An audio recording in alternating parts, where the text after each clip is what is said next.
ጠቢቡ ሰለሞን የተናገረውን የጥበብ ቃል ስፍራውን ትቶ የሚሄድ ሰው ቤቱን ትቶ እንደሚበር ወፍ ነው ብሎ ይናገራል። ስፍራውን የሚለቅ ሰው ስፍራውን ትቶ የሚሄድን ሰው የሚያነጻጽረው ቤቱን ትቶ እንደሚበር ወፍ እንደሚበር እርግብ ነው። ወፍ የመኖሪያ ጎጆውን በብዙ ድካም በብዙ ምልልስ ራሱ በራሱ የሚገነባ ፍጥረት ነው። ወፍ አንድ ጊዜ ደክሞ ለፍቶ ከሰራ በኋላ ርቆ ለቆት ከሄደ ያለው አማራጭ እንደገና በሄደበት ቦታ የሚኖርበትን ቤት የሚኖርበትን ህይወት በብዙ ምልልስ መስራት ይጠበቅበታል። እዛ ሲሄድ ሰርቶ የሚጠብቀው የለም። ድሮም ቢሆን ለራሱ ቤቱን ያበጀው ራሱ ስለሆነ ደግሞ በአንድ ቀን አይደለም፣ በሁለት ቀን አይደለም፣ ደግሞ በሁለት ምልልስ በሶስት ምልልስ አይደለም የሚሰራው። በብዙ ምልልስ በብዙ ድካም በብዙ ልፋትና ጥረት ስለሆነ የሚሰራው ያለው አማራጭ እንደገና መስራት ነው። ልመለስ እንኳን ብሎ ቢል ወይ ሰዎች ወስደው መጫወቻ ያደርጉታል፣ አህሊያ ሌላ ገብቶ ይኖርበታል። የእግዚአብሔር ቃል ስፍራውን ቦታውን ስለሚለቅሰው የሚናገረው ይሄንን አነጻጽሮ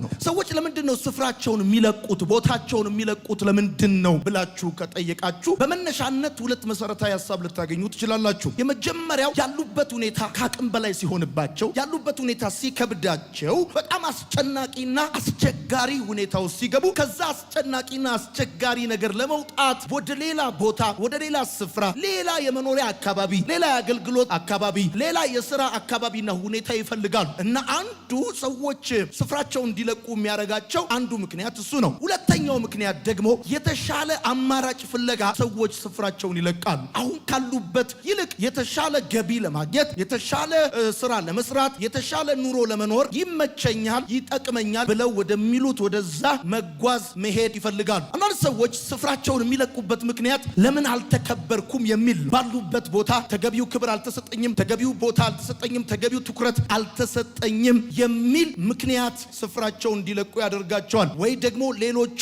ለምን አልተሰማሁም በማለት በሚገባ አልተደመጥኩም፣ አልተሰማሁም፣ ትኩረት አልተሰጠኝም ብለው ስለሚያስቡ። ሌሎች ደግሞ ስፍራቸውን የሚለቁበት ምክንያት ምንድነው? እኔ የምወደው ነገር ለምን አልሆነም ብለው ስፍራቸውን ይለቃል። እነሱ የሚፈልጉት እነሱ የሚወዱት እነሱ የሚደሰቱበት ነገር ስላላቸው ያ የሚወዱትን የሚደሰቱበትን ነገር ሲያጡ ያንን የሚፈልጉትን ነገር ሊያገኙ ወደሚችሉበት ቦታና አካባቢ ለቀው ይሄዳሉ ወይም ስፍራቸውን ይለቃሉ። ሌሎች ደግሞ ስፍራቸውን የሚለቁበት ምክንያት ምንድነው? ተገቢውን ዕውቅና አላገኘሁም ብለው ሲያስቡ ስፍራቸውን ይለቃሉ። እንደሚገባ ዕውቅና አላገኘሁም፣ ትኩረት አላገኘሁም ወይም ደግሞ አልተመሰገንኩም በማለት ስፍራቸውን የሚለቁ ሰዎች አሉ። ሌሎች ደግሞ አልተመቸኝም ብለው ስፍራቸውን ይለቃሉ። በአንድም ይሁን በሌላ ምክንያቶች ሰዎች ስፍራቸውን ይለቃሉ። በዋነኛነት ያሉበት ሁኔታ ከአቅም በላይ ሲሆን ሲከብዳቸው፣ ያሉበትን ሁኔታ መቋቋም ሲሳናቸው ሌላ ቀለል ወዳለ አዲስ ወደሆነ ምቾትና የሚጠብቁትን ነገር ወደሚያገኙበት ቦታ ይሄዳሉ። ዛሬ እዚህ ነን ማለት ሁልጊዜ እዚህ ነን ማለት አይደለም። ዛሬ አዲስ አበባ እንኖራለን ማለት ሁልጊዜ አዲስ አበባ እንኖራለን ማለት አይደለም። በተለያዩ ምክንያቶች ብቻ ስፍራችንን ቦታችንን ልንለቅ እንችላለን። በጣም እርግጠኛ መሆን ያለባችሁ ግን አምላክ እንዳለው ሰው እግዚአብሔር እንደሚያመልክ ሰው የትኛውንም የህይወት ውሳኔያችሁን ከመወሰናችሁ በፊት ከሱ ጋር ሳትመካከሩ ከሱ ጋር ሳትነጋገሩ የሱን ፍቃድ ሳትጠይቁ የምትወስዱት ውሳኔ ምናልባት ተጨማሪ ዋጋ ያስከፍላችሁ ይሆናል እንጂ ካላችሁበት ሁኔታ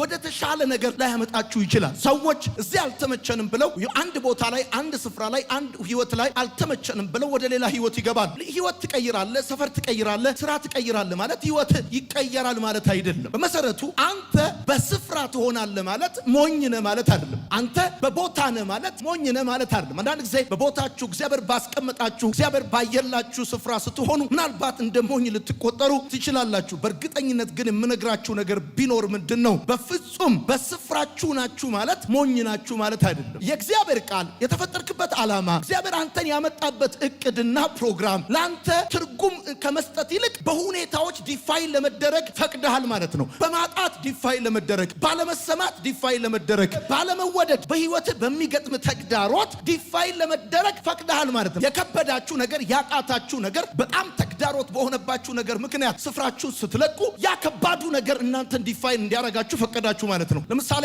ንፋስ ተነስቶ አውሎ ንፋስ ተነስቶ ወረቀቱን ሲያነሳው ከአንድ ቦታ ወደ ሌላ ቦታ ሲወስደው ባጭር አማርኛ የንፋሱ ጉልበት የወረቀቱን ቅለት ነው የሚያሳያችሁ። ዲፋይን የሚያደርገው በእናንተ ውስጥ ካለው ይልቅ በእናንተ ዙሪያ ያለው የአካባቢ እንቅስቃሴ የሁኔታ እንቅስቃሴ እናንተን ትርጉም ትርጉም እንዲሰጣችሁ ትፈቅዱለታላችሁ ማለት ነው። በጣም ብዙ ሰዎች በእግዚአብሔር ይኖራሉ፣ ለእግዚአብሔር ግን አይኖሩም። እግዚአብሔር አንተን ሲፈጥርህ አንተን የፈጠረበት የራሱ የሆነ ዓላማ አለው፣ የራሱ የሆነ እቅድ አለው፣ የራሱ የሆነ ፕሮግራም አለው። ያንን ፕሮግራም ደግሞ እግዚአብሔር የሚፈጽመው እሱ በሚፈልግ ቦታ ነው፣ እሱ በሚፈልግ ስፍራ ነው። አንተን እግዚአብሔር አፍሪካ ሲፈጥርህ፣ ኢትዮጵያ ሲፈጥርህ፣ አዲስ አበባ ሲፈጥርህ ተሳስቶ አይደለም፣ አጋጣሚ ሆኖ አይደለም። አንተ ልትፈጠር የምትችልበት ሌላ ቦታ ስለሌለ አይደለም። ነገር ግን እግዚአብሔር በዚህ ዘመን፣ በዚህ ሀገር፣ በዚህ ትውልድ መካከል ሲፈጥርህ ለዚህ ትውልድ፣ ለዚህ ሀገር አንተ ውስጥ ያስቀመጠው ዲቫይን ፕሮግራም ስላለ ነው እንጂ አንተ የሁለት ሰዎች ሳምንት ስህተት ውጤት አይደለም፣ ድንገት አይደለም፣ አጋጣሚ አይደለም። እግዚአብሔር ፕሮግራም ስላለው ነው እዚህ በእንደዚህ አይነት ሁኔታ ውስጥ ያመጣ። ከባድ ሁኔታ ሲመጣ በሰዓት ወርቅ እንደሚፈተን ተፈተነ እንድታልፍ በሚፈልግህ ሁኔታ ላይ ከባድ ሁኔታ፣ ጫና፣ ተግዳሮት፣ አለመቀበል፣ ተቀባይነት ማጣት፣ መከፋት፣ ምቾት ማጣት፣ የምትወደውን ነገር ማጣት ሲገጥምህ እግዚአብሔር በእንደዚህ አይነት ሁኔታ ውስጥ ስታልፍ የሚፈልገው ነገር እንደ ወርቅ ነጥረህ እንድትወጣ ሲፈልግ፣ አንተ ግን ሁኔታው ስለከበደ ያንን ሁኔታ ለማምለጥ ያንን ሁኔታ ለማለፍ ስፍራ ስትቀይር ማወቅ ያለብህ አንድ ነገር ምንድን ነው? አንተ በእግዚአብሔር የምትኖር ለእግዚአብሔር ክብር፣ ለእግዚአብሔር ፕሮግራም፣ ለእግዚአብሔር አጀንዳ የማትኖር ሁልጊዜ ዲል የምታረገው ከምቾት ጋር፣ ከደስታ ጋር፣ ከአንተ ኢንተረስት ጋር፣ ከአንተ ስሜት ጋር ነው። ድንገት ስሜትን የሚጎረብጥ ነገር ከመጣ ጊዜ የለህም፣ ቦታ የለህም፣ ስፍራ የለህም፣ አቅም የለህም። ከጎረበጠ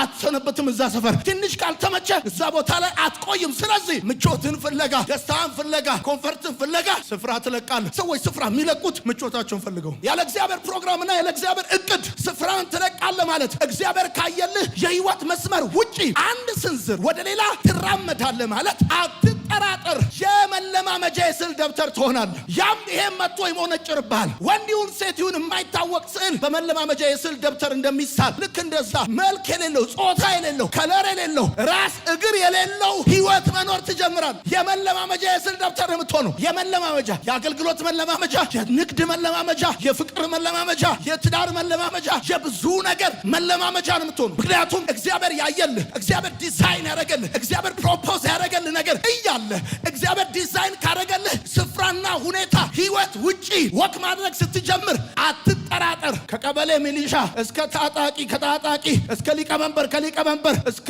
ታዋቂ ሰው በሰው ህይወት ጠቅላላ የመለማመጃ የስዕል ደብተር ነው የምትሆነው። ሌላው ስፍራን ትለቃለህ ማለት ለቁርስ በስሙኒ፣ ለምሳ በ50 ሳንቲም፣ ለራት በ1 ብር እየተቆነጠርክ ለራስም ለእግዚአብሔርም ሳትሆን ታልቃለህ ማለት ነው። የመጣው ሁሉ ጠዋት ካገኘ በስሙኒ ለቁርስ ይቆነጥራል። ምሳ ላይ ካገኘ በ50 ሳንቲም ለምሳ ይቆነጥራል። ራት ላይ በ1 ብር ይቆነጥራል። ለራስም አትሆንም፣ ለእግዚአብሔርም አትሆንም። መጨረሻ ላይ እንዲሁ እድሜ ያልቃል። ለምን? እግዚአብሔር አንተን የሚፈልግ ቦታ ላይ አይደለም። እግዚአብሔር ያየልህ ቦታ ላይ አስቀምጦሃል። አንተ ደግሞ ሁኔታው አልተመቸም፣ የምታልፍበት ጉዳይ አልተመቸም። ወደዳችሁም ጠላችሁም፣ ተቀበላችሁም አልተቀበላችሁም እያንዳንዱ የህይወት ቀናቶቼ በህይወት መጽሐፍ የተጻፉ ናቸው። ያለ እግዚአብሔር ፕሮግራምና እቅድ የማልፍበት የሚገጥመኝ በእኔ ህይወት የሚሆን አንዳች ነገር የለም። እግዚአብሔርን ለሚወዱ ሐሳቡ ለተጠሩ ነገር ሁሉ ለበጎ እንዲደረግ እናውቃለን እንደሚል መጋዝ በእኔ ላይ ቢያልፍ እግዚአብሔር ለበጎ እንዲያደርገው አውቃለሁ። እሳቱም ቢያልፍ እግዚአብሔር ለበጎ እንዲያደርገው አውቃለሁ። ማጣቱም ቢሆን እግዚአብሔር ለበጎ ያደርገዋል። መውረድ ቢሆን እግዚአብሔር ለበጎ ያደርገዋል። መከዳት ቢሆን እግዚአብሔር ለበጎ ያደርገዋል። በቦታዬ ለመሆን የመረጥኩት፣ በስፍራዬ ለመሆን የመረጥኩት፣ ያለሁበትን አገልግሎት ያለሁበትን ሁኔታ የማለቅበት ምክንያት ስለተመቸኝ አይደለም። ለራሴም ለሱም ሳልሆን እድሜ እንዳያልቅ ነው። ለራሴም ለሱም ሳይሆን ገንዘቤ ጉልበቴ እንዳያልቅ ነው። ብዙ ሰዎች ለራሳቸውም ለእግዚአብሔርም ሳይሆኑ ጉልበታቸው አልቋል፣ ገንዘባቸው አልቋል፣ ቀን ሄዶባቸዋል። ይገርማል። እነሱ ሁኔታቸውን ሲቀይሩ ህይወታቸውን የሚቀይሩ መስሏቸው ነበረ። ኢኮኖሚያቸው የሚቀየር መስሏቸው ነበረ። ከወጡት ይልቅ የወረዱት፣ ካገኙት ይልቅ ያጡት በጣም ብዙ ሰዎች ናቸው። የእግዚአብሔር ቃል ሲናገር የእስራኤልን ህዝብ በምድረ በዳ ሲመራቸው ደመናው ሲሄድ ይሄዱ እንደነበር፣ ሲቆም ይቆሙ እንደነበረ የኛ እንቅስቃሴ የሚወሰነው ከጠላታችን ባለን ርቀት አይደለም። ፈርዖን መጥቷል ማለት ይገለናል ማለት አይደለም። ደመናው ከቆመ ቆማለሁ፣ ደመናው ከሄደ ሄዳለሁ፣ ደመናው እንዳደረገ ይሆናለሁ እንጂ የጠላቶቼን ኮቴ ሰምቼ ለማምረጥ አልሮጥም። የኔ ድል ያለው ከደመናው ጋር ነው እንጂ ከጠላቶቼ ኮቴ ጋር አይደለም፣ ከሁኔታው ጋር አይደለም። ምድረ በዳ እንኳን ቢሆን እግዚአብሔር ከኔ ጋር ከሆነ ገነት ይሆንልኛል። ጨለማ እንኳን ቢሆን እግዚአብሔር ከኔ ጋር ከሆነ ብርሃን ይሆንልኛል። አሜን የሚል ሰው ካለ በደንብ አሜን ይባል። ስፍራውን የሚተው ሰው መኖሪያ ቤቱን ትቶ እንደሚበር ወፍ ነው እንደሚል መጽሐፍ። በዚህ ዘመን ስፍራቸውን የሚለቁ ሰዎች እንደ ብልጦች፣ እንደ አራዶች ሁኔታ እንደገባቸው እግዚአብሔር እነሱን ካያቸው ቦታ፣ ካየላቸው ስፍራ፣ እነሱን ከተከለበት ቦታ ይልቅ እንደ ብልጠት፣ እንደ እርድና የሚቆጥሩ ሰዎች አሉ። በስፍራ መሆን ማለት ሞኝ መሆን ማለት አይደለም። ስፍራን እንድትለቅ የሚያስጨንቅ የሚያስገድድ ከባድ ሁኔታ ገጥመዋል እኮ አገር ለቀ ጥፋ በቃ ከዚህ በኋላ አንድ ሳምንት እንዳትቀመጥ እንዳሰነብት የሚያሳይ ከባድ ሁኔታ እኮ ገጥመዋል። አንተ ግን ስፍራን አትለቅም ማለት በስፍራ መሆን የሚያሳየው ምን መሰል? አማራጭ ማጣትን ሳይሆን እግዚአብሔርን መስማትህን። አማራጭ አጣል ማለት አይደለም፣ በስፍራ ሆናል ማለት። ዛሬ ትንሽ ጊዜ በስፍራ ከቆየ እየተቸገርክ በማዕበልና በሰዓት ውስጥ እያለፍክ በተግዳሮት ውስጥ እያለፍክ ትንሽ ጊዜ እዛ ሁኔታ ውስጥ ስትቆይ ጓደኞች፣ ዘመዶች፣ አንዳንድ ሰዎች የሚመስላቸው አማራጭ አጥተህ የተቀመጥክ ነው የሚመስላቸው፣ መሄጃ አጥተህ የተቀመጥክ ነው የሚመስላቸው። ግን እነግርሃለሁ ይገርማል። እዚህ የስሙኒ የ50 ሳንቲም ፌርማታ ከሚሄዱ ሰዎች ይልቅ ሩቅ የሚያስኬድ ብዙ አማራጭ እያለ የተቀመጥከው አንተ ኪስ ውስጥ ባለ ገንዘብ ጉዞ የምትጀምር ሰው ስለሆንክ ሳይሆን አንተ የተቀመጥከው ስላልሆንክ ነው። አንተ የተቀመጥከው ሰማይን ሰምተህ ነው የምትራመደው። ይገርማል። ስሜትን ሰምተህ፣ ሁኔታን ሰምተህ፣ አካባቢውን ሰምተህ አይደለም የምትራመድ። ስፍራህን አትለቅም ማለት አንተ ሰዎችንና ሁኔታዎችን ትፈራለህ ማለት ሳይሆን እግዚአብሔርን እንደምትፈራ ማሳያ ነው። ሰዎችን ሳይሆን እግዚአብሔርን እንደምትፈራ፣ ሁኔታን ሳይሆን እግዚአብሔርን እንደምትፈራ ለመሰለህ። ማንም በማይኖርበት ሁኔታ ውስጥ ስትኖር፣ ማንም በማይገኝበት ሁኔታ ውስጥ ስትገኝ ሰዎች እግሬ አውጪኝ ብለው ከሚሸሹት ሁኔታ ውስጥ አንተ ሰንበርክከህ ስትጸልይበት፣ ወጥተህ ገብተህ ስትዘምርበት፣ ቁጭ ብለህ ቃሉን ስትሰማበት፣ ይባስ ብለህ ስታገለግልበት ያን ሁኔታ እንደማትፈራው፣ የአንበሳውን ጉድጓድ እንደማትፈራው፣ የእሳቱን ኃይል እንደማትፈራው፣ ብቸኝነትን እንደማትፈራው፣ ማጣትን እንደማትፈራው፣ ይልቁኑ አንተ የምትፈራው ማጣትን ሳይሆን እግዚአብሔርን እንደሆነ፣ ብቸኝነትን ሳይሆን እግዚአብሔርን እንደሆነ። ሰዎች ለምንድን ነው ሲጎልባቸው በስፍራ የሚለቁት? ቢኮዝ በጣም ነው ጉድለት የሚፈሩት። ለምን ነው ሰዎች ብቻቸውን ሲሆኑ ስፍራ የሚለቁት? ቢኮዝ ብቸኝነትን በጣም ይፈራሉ። አንተ ደግሞ የምትፈራው ከእግዚአብሔር ውጭ የሆነ ህይወትን ነው እንጂ ያለ ሰው የሆነ ህይወትን አይደለም። ማንም ባይኖር ጉዳይ አይደለም። ያንተ ጉዳይ እግዚአብሔር ከሌለ ብቻ ነው። እግዚአብሔር ካለ ምድረ በዳውም ይመቻል፣ ጨለማውም እንደ ቀትር ይበራልሃል። እግዚአብሔር ባለበት ሁኔታ አንደኛውን ፈተህ ሌላኛውን ማታገባው፣ አንደኛውን ፈተሽ ሌላኛውን ማታገቢው፣ በትዳር ላይ ትዳር ማደራረቢውና ማጨመሪው። ሌሎች ትዳር ሳይሆን ልብስ እንኳን በእንደዚህ አይነት ፍጥነት አይቀየርም ሲቀይሩ። አንቺ በከባድ ሁኔታ ውስጥ እንኳን ቢሆን ሙጥኝ ብለሽ ያለሽው ሰውየውን ስለምትፈሪው አይደለም፣ የሚያወሩትን ሰዎች ስለምትፈሪው አይደለም። እግዚአብሔርን ሰምተሽ ከገባሽበት ህይወት ሁኔታን አይተሽ ላለመውጣት ስለወሰንሽ ነው እንጂ እግዚአብሔርን ሰምተሽ እግዚአብሔርን ፈርተሽ የገባሽበትን ህይወት አካባቢውንና እድሜሽን አይተሽ ሁኔታውን አይተሽ እሱንም አይተሽ የተለወጠውን ፊቱን አይተሽ የተቀየረውን ፊቱን አይተሽ ሳይሆን እግዚአብሔርን ሰምተሽና ፈርተሽ ባላችሁበት ቦታ ስትቀመጡ ኢንቫይሮመንቱ ሁኔታው ምድረ በዳ ሲሆን ከባድ ሲሆን ያልጠበቃችሁት ነገር ሲሆን እና እዛ ሁኔታው ስትቀመጡ በአንድ ጠዋት ኤግዚት ማድረግ እየቻላችሁ ከተቀመጣችሁ እናንተ የምትፈሩት ያላችሁበትን ሁኔታ ሳይሆን በሰማይ በዙፋኑ ላይ ያለውን እግዚአብሔርን እንደሆነ ማሳያ ነው። ስትቀመጥ ተስፋ የማድረግህ ማሳያ ነው። እግዚአብሔርን ተስፋ የማድረግህ። ሰዎችማ ተስፋ ሲቆርጡ እኮ ነው ስፍራቸውን የሚለቁት። ተስፋ ሲቆርጡ እኮ ነው እግሬ አውጪኝ ብለው የሚሸሹት። ተስፋ ሲቆርጡ እኮ ነው። አንተ ግን አትለቅም፣ ስፍራን ቦታን አትለቅም፣ ቢኮዝ ህይወትን አትለቅም፣ ቢኮዝ እግዚአብሔርን ተስፋ ስለምታደርግ። አቤሜሌክ ከሚስቱና ከሁለት ልጆቹ ጋር ረሃብ ገጠመው። ከዚህ የተነሳ ስፍራውን ሲለቅ ትመለከታላችሁ። አቤሜሌክ በሰላሙ ጊዜ ወደ አምላኩ ይጸልያል። በመከራው ጊዜ እግዚአብሔርን ማመን ያቅተዋል። በሰላሙ ጊዜ የመዘመር ችግር የለበትም። በልምላሜ ጊዜ የማምለክ ችግር የለበትም። አምላክ ያለው ወደ እግዚአብሔር የሚጸልይ አምላኩን የሚያቅሰው ነው። አቤሜሌክ በሰላሙ ጊዜ ወደ እግዚአብሔር መጸለይ አይቸግረውም። በመከራ ጊዜ፣ በከባድ ጊዜ፣ በችግር ጊዜ ግን እግዚአብሔር ማመን ያቅተዋል። ከዚህ የተነሳ ሚስቱንና ሁለት ልጆቹን ይዞ ሄዶ መጨረሻ ላይ እሱም ሞቶ ልጆቹን አጥቶ ኑሃሚን ብቻዋን እንደተመለሰች መጽሐፍ ቅዱስ ላይ ማንበብ ትችላላችሁ። የእግዚአብሔር ቃል ሲናገር እንደዚህ ይላል፣ አብርሃም ረሃብ ገጠመው ይላል። ያንን ረሃብ ለማለፍ እግዚአብሔርን ሳይጠይቅ ወደ ግብፅ ወረደ። ሚስቱን ተነጠቀ። እግዚአብሔር ጣልቃ ባይገባ ኖሮ ሚስቱን ተነጠቀ። ረሃብ ገጠመው። ያንን ረሃብ ለማለፍ ወደ ግብፅ ወረደ። እግዚአብሔርን አልጠየቀም። እዛ ሄዶ ምን ገጠመው ብትሉ ሚስቱን ተነጠቀ። እግዚአብሔር ጣልቃ ገብቶ አስጣለለት እንጂ። ስፍራን ስትለቅ ነገር እንዳታስወስድ፣ አገኛለሁ ብለህ እንዳታጣ፣ እሞላለሁ ብለህ እንዳታጎድል፣ ጨምራለሁ ብለህ እንዳትቀንስ፣ ኑሃሚን ሆነ ወጥተህ ማራ ሆነ እንዳትመለስ። አብርሃምን ህይወቱን ያስቀጠለለት፣ ታሪኩን ያስቀጠለለት ወደ ግብፅ መውረዱ አይደለም መፍትሄ ያስገኘለት፣ እግዚአብሔር ከአብርሃም ጋር መሆኑ ነው መፍትሄ ያስገኘለት። በዘጸአት መጽሐፍ ምዕራፍ 26 ቁጥር 1 እግዚአብሔር ቃል ሲናገር በአብርሃም ዘመን ከነበረው ረሃብ በላይ በይስሐቅ ደግሞ ረሃብ ሆነ ይላል። በይስሐቅ ዘመን ይስሐቅ አባቱ ያደረገውን ለመድገም ወደ ግብፅ ለመሄድ ሲነሳ ታያላችሁ። እግዚአብሔር ተው ብሎ አስቀመጠው እንጂ ወዳጆቼ፣ የሰው ልምምድ ለእናንተ አይሰራም። ለሌላ ሰው ይሰራ ለአንተ ይሰራል ማለት አይደለም። ለሌላ ሰው ያዋጣ አንተን ያዋጣል ማለት አይደለም። ለአብርሃም የሰራ አሰራር ለይስሐቅ አይሰራም። የሰው ልምምድ ለእናንተ አይሰራም። ለሌላ ሰው ይሰራ ለአንተ ይሰራል ማለት አይደለም። ለሌላ ሰው ያዋጣ አንተን ያዋጣል ማለት አይደለም። ስለዚህ ስለሄዱ አትሂድ፣ ስለሮጡ አትሩጥ፣ ስለመጡ አትምጣ።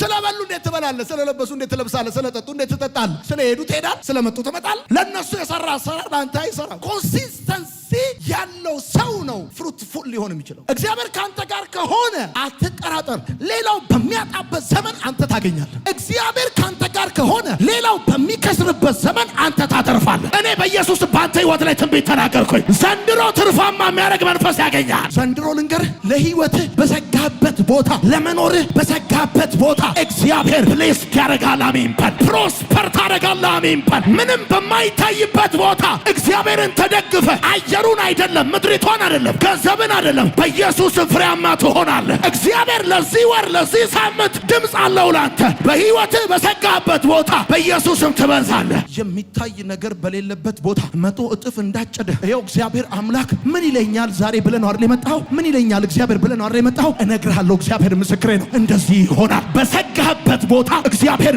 ገዢ ያደርጋል፣ መሪ ያደርጋል። እግዚአብሔር ቃሉን ላከ አለ መጽሐፍ ሲናገር፣ ቃሉን ላከ። ኢየሱስ ጌታ ነው። ቃሉን ላከ። ድንጋያማውን መሬት ቆፈረ፣ ውሃ ወጣለት ተብሎ እንደተጻፈ እንደ አለት የሆነው ነገር ዘይት ይሰጣል፣ ውሃ ይሰጣል። ከባዱ ሲዝን ላይ ትርፋማ ትሆናለህ፣ ምርታማ ትሆናለህ። በረሃብ ዘመን ጥጋብ በቤት ይገባል። እግዚአብሔር ታሪክን ይቀይራል። እግዚአብሔር አንተን መባረክ የሚፈልገው እዛ ያጣበት ሰፈር ነው፣ የተዋረድክበት ሰፈር ነው፣ የወደክበት ሰፈር ነው፣ ብዙ የተባልክበት ሰፈር ነው፣ ስም በጠፋበት ሰፈር ታሪክን እግዚአብሔር ይቀይራል። እግዚአብሔር ታሪክን ይቀይራል። ተወራብኝ ብለህ ስፍራ እንዳትለቅ አንተ። እነሱ ማውራት አይደለም ከፈለጉ ቅዳሜ በአዲስ ዘመን ሊያሳትሙት ይችላሉ፣ በጋዜጣ ሊያሳትሙት ይችላል። ኤልሳ ልጇን ከሞት ያስነሳላት ሴት አንቺ ከቤተሰቦች ጋር ተነሽና ወደምታገኙ ምድር ሄደች ተቀመጪ፣ እግዚአብሔር ረሃብ ጠርቷል፣ ለ7 ዓመት ይቆያል አላት። ወደ ፍልስጤም ምድር ሄዳ ተቀመጠችና መጽሐፍ ቅዱስ ሲናገር ከ7 ዓመት በኋላ ተመልሳ መጣች። ስለ ቤቷና ስለ መሬቷ አቤቱታ ለማቅረብ ወደ ንጉሱ በሄደች ጊዜ ጊያዝና ንጉሱ ይጫወታሉ። ኤልሳ ያደረገውን ታምራት ጊያዝ ለንጉሱ ይነግረዋል። እየነገረው እያለ ሴትዮዋ አቤቱታ ለማቅረብ ስለ ቤቷና ስለ መሬቷ ስትቀር ንጉስ እንዴ ያንቺ እኮ ልጇ ከሞት ተነሳላት ብዬ ኤልሳ ያደረገውን ታምራት የነገርኩ እጅ ሴት ነች። ከ7 ዓመት በኋላ አረሳትም። ይገርማል። ከዛስ ለምን መጣች ተብሎ ሲጠየቅ ስለ መሬቷ አቤቱታ ልጠይቅ ነው። ንጉስም እንደዚህ አለ፣ መሬቷን ብቻ አይደለም አለ፣ ለ7 ዓመት የመሬቷን ፍሬ ጨምራችሁ ስጧታል። እግዚአብሔር ብሎክ ስትንቀሳቀስ በሌለበት ሲዝን ያልነበረ ነገር እጅ ይገባል። ባለፈው 7 ዓመት በምድሪቷ ላይ ረሃብ አልነበረም እንዴ? አልተዘራም እኮ አልታጨደም እኮ ምንም እኮ የተደረገ ነገር እኮ የለም። ይቀርማል። ሌሎቹ ሲዘሩ እሷ ሳትዘራ፣ ሌሎቹ ሲያርሱ እሷ ሳታርስ አልቀረችም።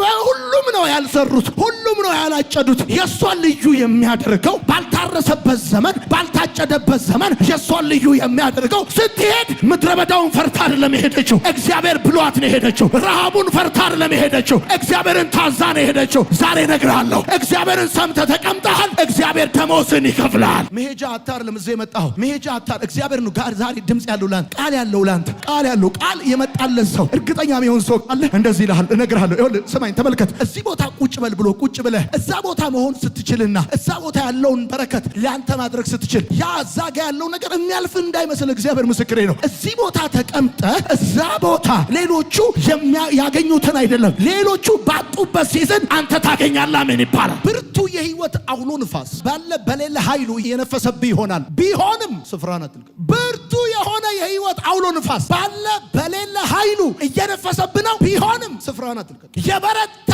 ወጀብ ተነስቶብሃል። ቢሆንም ስፍራን አትልቀቅ። አትልቀቅ። ለንፋሱ ስፍራን አትልቀቅ። ለወጀቡ ስፍራን አትልቀቅ። ለወሬኛ ስፍራን አትልቀቅ። ያጀበ ሁሉ ተበትኖ ብቻህን ቀርተህ ይሆናል። ቢሆንም ስፍራን አትልቀቅ። ዛሬ ብቻህን ስፍራን አትልቀቅ።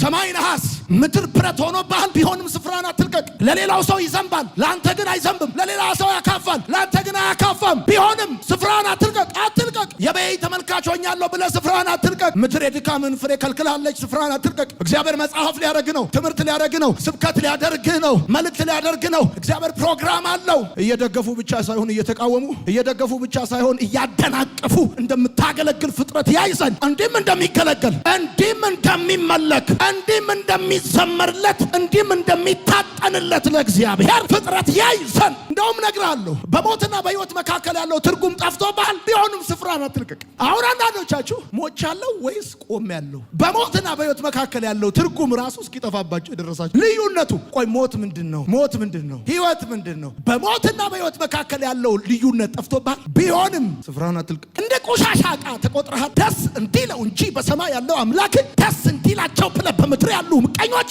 በፍጹም ስፍራን አትልቀቅ። ለይሁዳ አሳልፎ መስጠት፣ ለጴጥሮስ ክህደት ስፍራን አትልቀቅ። አትልቀቅ። በስቃይ ለሚሳለቁ ስፍራን አትልቀቅ። አንተን ሳያጠፉ የመኝታ ቤት መብራታቸውን ለማያጠፉ ስፍራን አትልቀቅ። ስለተማማሉ ሳናጠፋው አንተኛም ስላሉ ጠላቶች ፀሐያቸው